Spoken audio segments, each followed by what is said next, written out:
नमस्कार साथियों, आपके अपने परिवार एसएससी मैथ विद कुलदीप में आपका स्वागत है। तो साथी आज से अपन एक नई सीरीज स्टार्ट करने जा रहे हैं जिसमें हम हर एक क्वेश्चन आपके लिए वो लेके आए जो सबसे ज़्यादा एग्जाम में पूछे जाते हैं। हर एक एग्जाम में कहीं ना कहीं आपको ये क्वेश्चन जरूर देखने को मिलेंगे। चलिए शुरू करते हैं अपना आज का सेशन।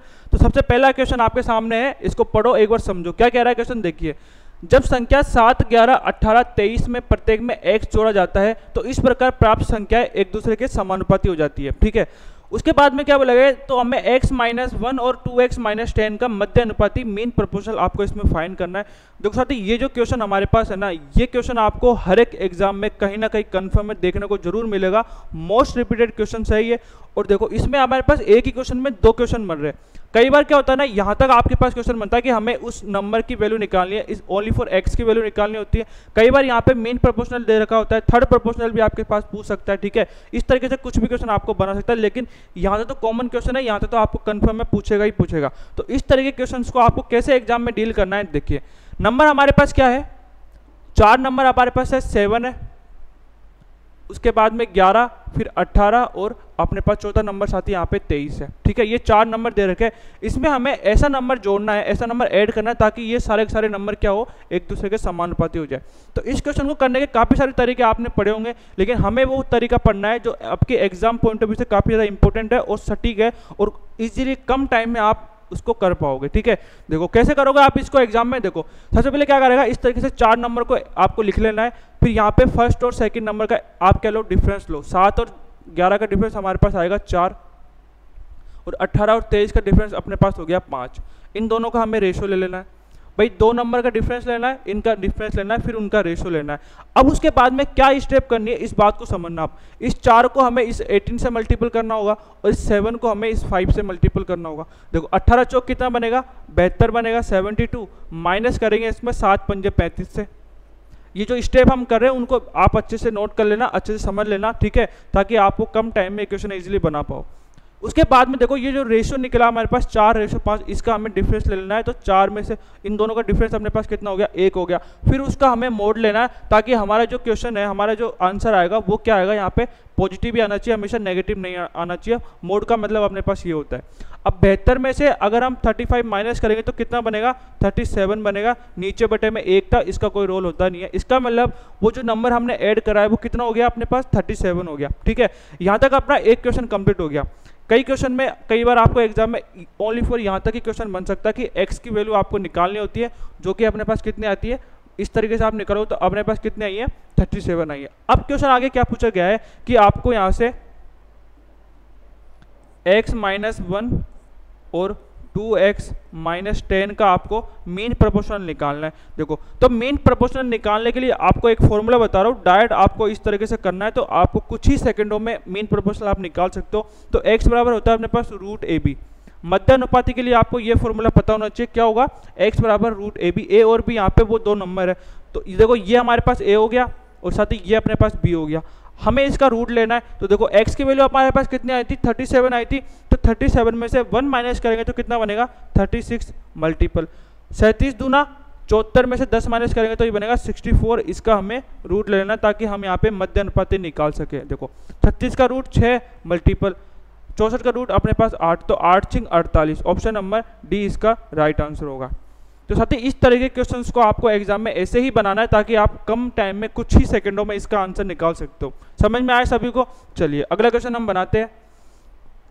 और साथ ही जो भी क्वेश्चन हम आपको करवा रहे हैं ना, यहाँ पे आप यकीन मानो, विश्वास रखो और आप प्रीवियस ईयर एग्जाम उठा के देख लो, प्रीवियस ईयर का कोई भी पेपर उठा के देख लो आप एसएससी का, आपको हर एक शिफ्ट में, हर एक एग्जाम में ये क्वेश्चन, इनमें से जो सारे के सारे क्वेश्चन आपको कहीं ना कहीं देखने को जरूर मिलेंगे। चलिए आइए बनाते हैं अपना दूसरा क्वेश्चन। एक बाल्टी में दूध और पानी का मिश्रण आपके पास है 7:7:5 में। यदि 9 लीटर मिश्रण को पानी से निकाल दिया जाए, ठीक है, मतलब 9 लीटर मिश्रण पानी से मतलब 9 लीटर मिश्रण निकाल के उसको पानी से हमें बदलना है। इसका मतलब 9 लीटर मिश्रण निकाल के उसको हमें क्या करना है, 9 लीटर पानी उसमें ऐड करना है। तो उसका अनुपात हमारे पास कितना हो गया, 7:9 हो गया। ठीक है, तो क्या पूछा गया है कि प्रारंभ में उस बाल्टी में कितना मिश्रण था। अब साथ ही मिक्सर का ये सबसे ज़्यादा इंपॉर्टेंट क्वेश्चन है और आपको कहीं ना कहीं, मैं बार बार ये रिपीट कर रहा हूँ कि हर एक एग्जाम में कहीं ना कहीं इस तरह का क्वेश्चन आपको देखने को जरूर मिलेगा। चलिए देखो कैसे बनाओगे आप इसको। भाई मिश्रण आपको दे रखा है मिल्क, और वाटर का रेशो अपने पास कितना है 7:12 है। यहाँ से आपको बोला है कि 9 लीटर मिश्रण, कितना लीटर साथी यहाँ पे 9 लीटर मिक्सचर, 9 लीटर जो मिक्सचर है ना आपको निकाल लिया। अब मुझे एक चीज़ बताओ आप भाई, अगर मैं मान लो कोई रेशो दे रखा है, ठीक है, किसी भी चीज़ का कोई रेशो हमारे पास है, उसमें से हम कंप्लीट रेशो में, कंप्लीट मिक्सचर में से कुछ पार्ट निकालते हैं या कुछ पार्ट ऐड करते हैं, तो क्या रेशो में चेंजेस होगा? नहीं। आप बोलोगे सर रेशो में बिल्कुल चेंजेस नहीं होता, मतलब कि 9 लीटर मिक्सचर निकालने के बाद भी हमारे पास जो मिल्क और वाटर का रेशो कितना है 7:5 है। अब देखो आगे क्या बोला गया कि यदि 9 लीटर मिक्सचर को पानी से बदलता है, इसका मतलब पानी 9 लीटर हम मिला रहे, ठीक है, पानी कितना मिला रहे साथी यहाँ पे? आप बोलोगे सर 9 लीटर आपने पानी ऐड कर लिया इस तरीके से, उसके बाद में हमारे पास रेशो कितना हो गया 7:9 हो गया। अब मिक्सचर में एक छोटी सी चीज़ आपको और ध्यान रखनी है कि जो चीज़ हम मिला रहे हैं ना उसके अलावा जो बची हुई चीज़ है वो तो सेम होनी चाहिए, ठीक है, जो मिला रहे हैं उसमें चेंजेस होना चाहिए, बाकी के बाकी चीज़ यहाँ पे सेम होनी चाहिए। देखो यहाँ पे मिल्क यहाँ पे पहले 7 था तो अभी भी 7 है। कई बार क्या होता है कि क्वांटिटी हमारे पास सेम नहीं होती तो हमें सबसे पहले उसको सेम बनाना होता है, ठीक है, इस चीज़ का आपको यहाँ पे विशेष तौर से ध्यान रखना है। देखिए भाई पहले 7 था तो अभी भी 7 है, चलिए ठीक है, पहले से दे रखा है। अब देखो यहाँ पे रेशो में कितना बदल रहा है भाई, 5 से 4 हो गया, 5 से 9 हो गया, कितना ऐड हो रहा है 4 ऐड हो रहा है, लेकिन क्वेश्चन के अकॉर्डिंग कितना ऐड कर रहे हैं हम यहाँ पे 9 ऐड कर रहे हैं। इसका मतलब आप बोल सकते हो कि जो 9 हमारे पास वैल्यू है वो किसकी है 4 की है। और पूछा क्या है प्रारंभ में बाल्टी में कितना मिश्रण था, तो देखो 9 लीटर मिक्सर निकालने के बाद में रेशो कितना हमारे पास 7:5 है, इसका मतलब टोटल रेशो 12 है। तो देखो 4 से गया ये, देखो इसको हम सोल्व करेंगे, देखो तो 4 से काटेगा ये कितनी बार 3 बार, तो 9 × 27, इसका मतलब 9 लीटर मिश्रण निकालने के बाद में हमारे पास क्वांटिटी कितनी है मिक्स और मिल्क और वाटर की कितनी साथी यहाँ पे 27 है।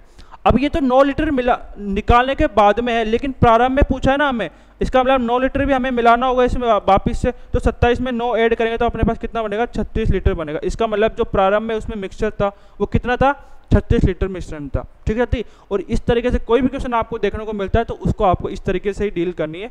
देखिए चलिए अगला क्वेश्चन हम देखते हैं। इसमें एक घन का पृष्ठीय क्षेत्रफल दे रखा है आपको 726 सेंटीमीटर स्क्वायर, इसका आपको आयतन निकालना है। मेंसुरेशन के अंदर सबसे ज़्यादा पूछे जाने वाले कंसेप्ट के अंदर से ये क्वेश्चन हमारे पास बनता है, ठीक है। अगर आपको फॉर्मूलेज पता है तो इजीली आप कुछ ही सेकंडों में इनका आंसर निकाल सकते हो। और आप साथ ही यहाँ पे कुछ भी प्रीवियस से उठा के देख लो, आपको इस टाइप के क्वेश्चन कन्फर्म में देखने को जरूर मिलेंगे।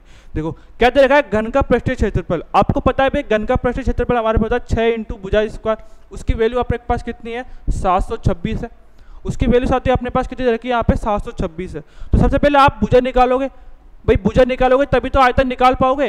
तो देखो साइड निकालो, तो 6 से इसको सोल्व करेंगे, 6 से इसको काटेंगे, 6 × 6, 6 दूनी 12, 6 × 6, इसका मतलब a स्क्वायर साथ ही अपने पास कितना आ गया 121 आ गया। तो यहाँ से हम बात करें a भुजा कितनी होगी, यहाँ से आप बोलोगे सर 11 हो गई, जो साइड हमारी क्या हो गई 11 हो गई, ठीक है। और साइड आपको पता ही हमेशा प्लस में आती है, पॉजिटिव होगी, ठीक है, तो माइनस वाली वैल्यू का तो कोई रोल ही नहीं यहाँ पे। तो ए हमारे पास कितने आ गई 11 आ गई। अब क्या पूछा गया है आयतन, इसका मतलब घन का आयतन आपको पता है कितना होता है a³, इसका मतलब हमें क्या करना होगा 11 का क्यूब करना होगा, जो कि अपने पास होता है 1331। तो 11 का क्यूब कितना होता है साथ ही यहाँ पे 1331 हो गया। तो ऑप्शन नंबर डी इसका राइट आंसर। तो मेंसुरेशन में सबसे ज़्यादा क्वेश्चन में से यही क्वेश्चन आपके पास पूछे जाते हैं, बार बार ये क्वेश्चन रिपीट होते हैं, ठीक है। चाहे हम बात करें मेंस की, चाहे हम प्री की बात करें, चाहे +2 की बात करें, चाहे MTS की बात करें, कहीं ना कहीं आपको ये क्वेश्चन जरूर देखने को मिलेंगे, ठीक है। और साथ ही ये जो सीरीज हमने चलाई है ना, जिसमें हम हर एक सेशन में 4 से 5 क्वेश्चन कम टाइम में फालतू की बातें ना करके आपको सोल्व करवाएंगे, और मैं गारंटी दे रहा हूँ इस सीरीज से आपको कहीं ना कहीं पॉजिटिव रिजल्ट जरूर मिलेगा, है ना। आपको कहीं ना कहीं क्वेश्चन जरूर फंसेंगे यहाँ से, है ना। हर एक टाइप के हर एक क्वेश्चन जो भी क्वेश्चन बार बार रिपीट हो रहे हैं ना, वही सारे क्वेश्चन मैं आपके लिए लेके आया हूँ, ठीक है साथी। चलिए देखो अगला क्वेश्चन हम बनाते हैं।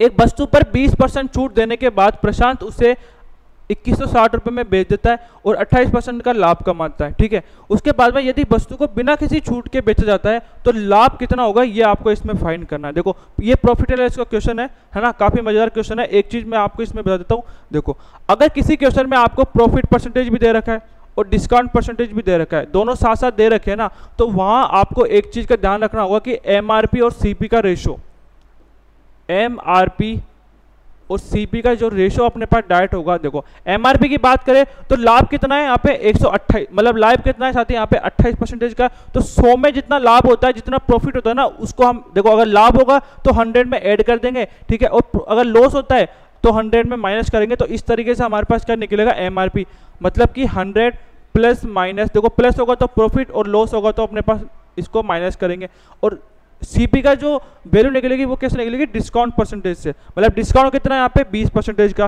तो इसको करेंगे हम 100 माइनस डिस्काउंट परसेंटेज, ठीक है, ये हमारे पास परसेंटेज में होती है। देखिए अब यहाँ बात करें हम कि सर MRP और CP का रेशियो की अगर हम बात करें, देखो MRP क्या होगा, 28% का लाभ दे रखा है, इसका मतलब 100 में हमें 28 ऐड करना होगा तो कितना बनेगा, 128 बन गया। CP हमारे पास कितना है, 20% डिस्काउंट है, इसका मतलब 100 में से हमें क्या करना होगा, 20 माइनस करना होगा, तो CP कितना आएगा, 80 आएगा। तो CP की जो रेशियो निकल के आएगा अपने पास वो आ गया 80।